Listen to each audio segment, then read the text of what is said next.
अब चलिए हम ऑगस्टस के बारे में थोड़ा और जानें और उसके तहत रोमन साम्राज्य का पूर्ववर्ती काल और उसके बाद ही उसके रोमन सम्राट, इस पर थोड़ा सा हम चर्चा करें। रोमन साम्राज्य के पूर्ववर्ती काल। पूर्ववर्ती काल यानी क्या? पहले का काल, जिसमें ऑगस्टस 27 से 14 ईस्वी तक, 27 ईस्वी पूर्व से 14 ईस्वी तक ऑगस्टस पहला सम्राट, जिसने 27 ईस्वी पूर्व में ये स्थापित किया था और अपने को वो प्रिंसिपेट कहलाता था। उसे प्रिंसिपेट, PRINCIPET, प्रिंसिपेट उसे कहते थे। पहला सम्राट 27 ईस्वी पूर्व से 14। यद्यपि जैसा मैंने बताया कि ऑगस्टस का एक छत्र साम्राज्य था, ऑटोक्रेट जैसा था, एक तानाशाह जैसा था और सत्ता का वास्तविक स्रोत था, फिर भी ये तय था कि उस काल की जो राजनीतिक व्यवस्था थी उसमें प्रिंसिपेट एक तरीके से प्रथम नागरिक ही था, प्रमुख नागरिक था। राजा के रूप में उसे नहीं देखा जाता था। मैं पुनः दोहराता हूं कि वह उसका एक छत्र साम्राज्य था, लेकिन राजा के रूप में ना देख करके व्यवस्था ऐसी थी, राजनीतिक व्यवस्था, कि उसे प्रमुख नागरिक के रूप में देखा जाता था। प्रिंसिपेट, लैटिन भाषा में प्रिंसिपेट का अर्थ होता है प्रमुख नागरिक, तो अपने को उसे प्रिंसिपेट कहा जाता है। इसमें निरंकुश शासन नहीं होता और ऐसा था भी नहीं। ऑगस्टस ने ऐसा क्यों किया कि अपने को उसने एक प्रमुख नागरिक का दर्जा दिया, यद्यपि वह स्वयं शासन करता था और एक छत्र साम्राज्य था? इसलिए क्योंकि वह सेनेट की इज्जत करता था, वह सेनेट का सम्मान करता था। सेनेट के लोगों को सम्मान देने के लिए, उचित सम्मान देने के लिए उसने ये तरीका अख्तियार किया था।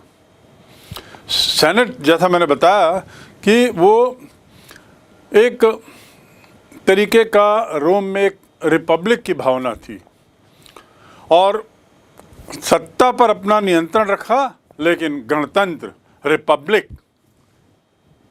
ऐसी भावना उसने प्रचारित की, बढ़ाई।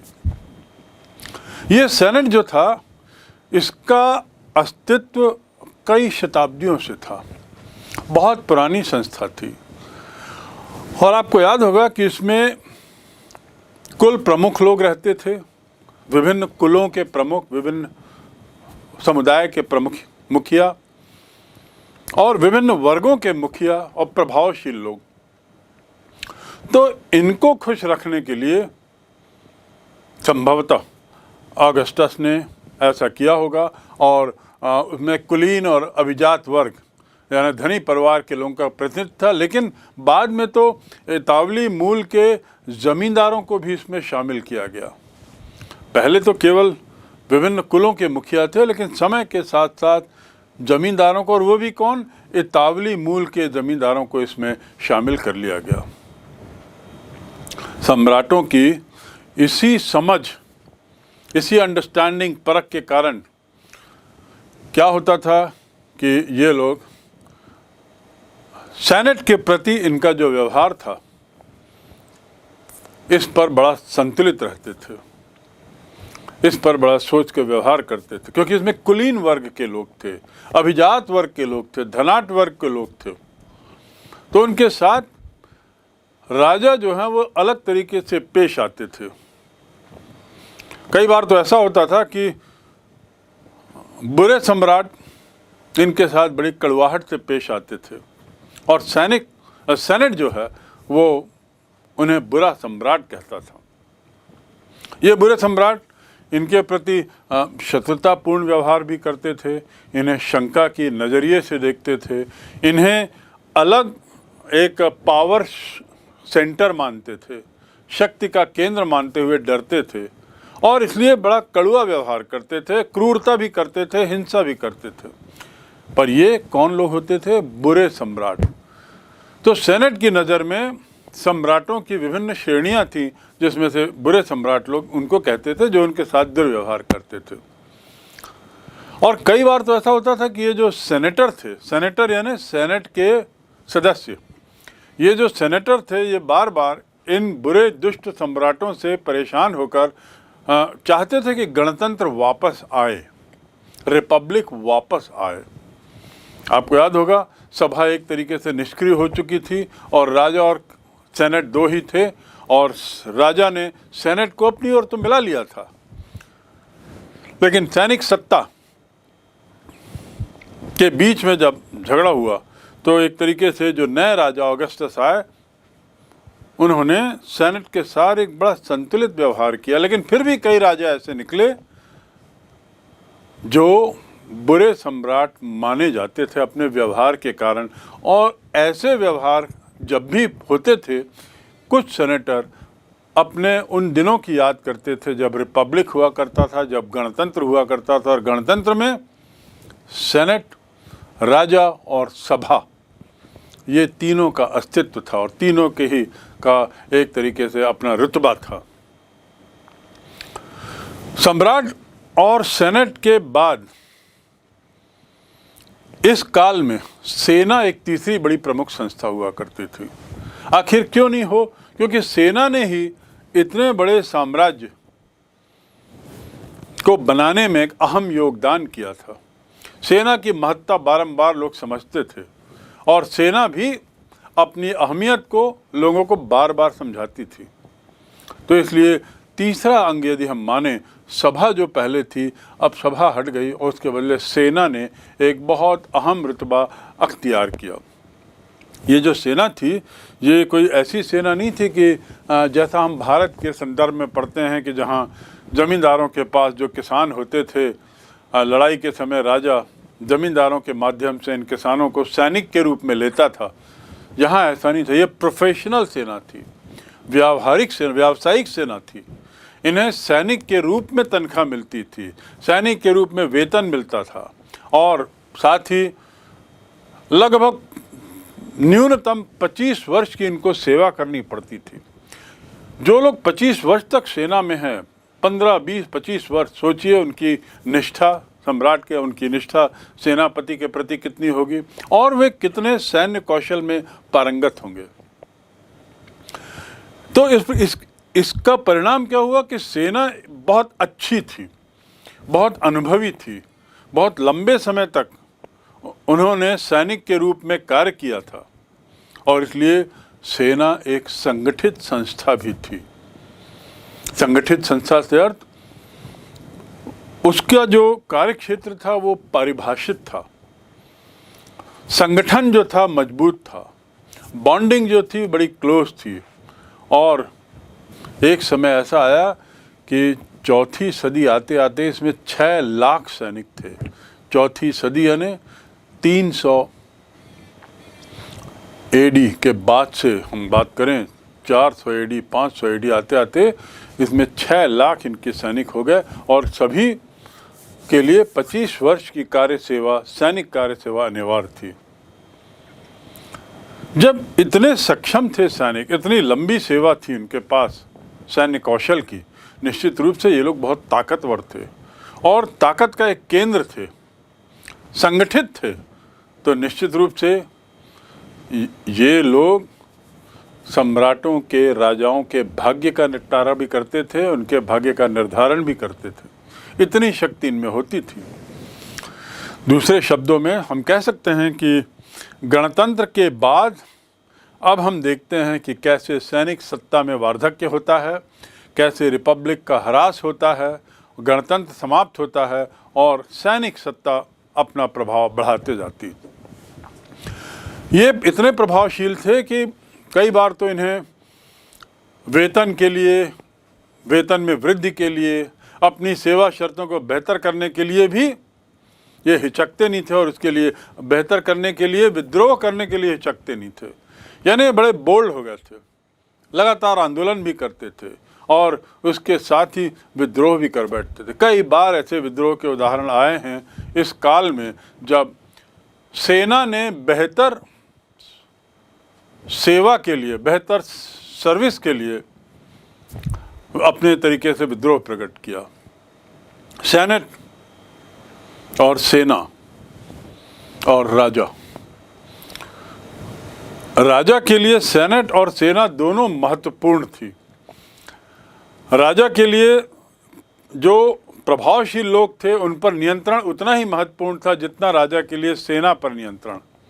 पर सेना और सेनेट के बीच के संबंध मधुर तो कभी हो नहीं सकते थे।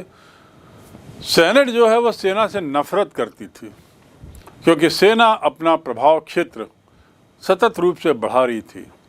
सेना अपनी मांगों के प्रति मुखर थी और सेनेट उसके विपरीत धीरे धीरे कमज़ोर होते जा रहा था। सेना के सामने धीरे धीरे एक तरीके से असहाय हो चला था, पंगु हो चला था, और इसलिए ये सेनेट जो है वह सेना से डरने भी लगी थी। डरने का कारण स्वाभाविक था कि सेना के पास वो ताकत थी, वो जज्बा था और वो कौशल भी था कि जब चाहे वो हिंसा कर सकती थी। इस अप्रत्याशित हिंसा से सेनेट के लोगों को हमेशा डर रहता था और कई बार सेना ने अप्रत्याशित ढंग से विद्रोह किया और सेनेट की चिंता बढ़ाई। खासकर तीसरी सदी में ये तनावपूर्ण स्थिति काफ़ी बढ़ गई और उसके बाद ही इन परिस्थितियों में सरकार को अपने बढ़ते हुए खर्चों को, सेना पर बढ़ते हुए खर्चों को